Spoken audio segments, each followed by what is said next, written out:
Welcome to our Excel tutorial.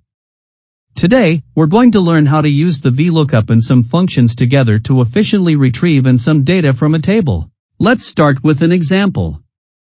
Here, we have a table listing different fruits and their respective quantities. We have apples, bananas, oranges, and pears, along with their quantities.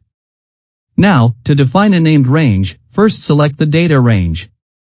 Right-click the selected range, and click on Define Name. I defined this range as Inventory.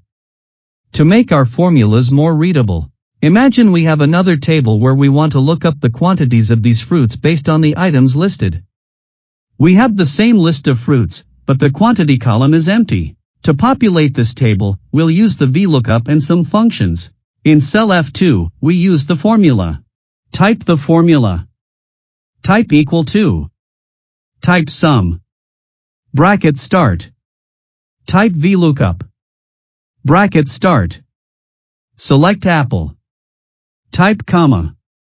Type inventory. Type comma. Type 2. Type false. Bracket close. Close.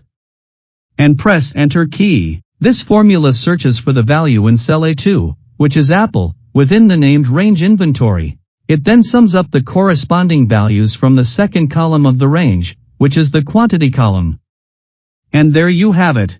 The formula returns 5, which is the quantity of apples. You can copy this formula for the rest of the cells in the quantity column to get the quantities of other fruits.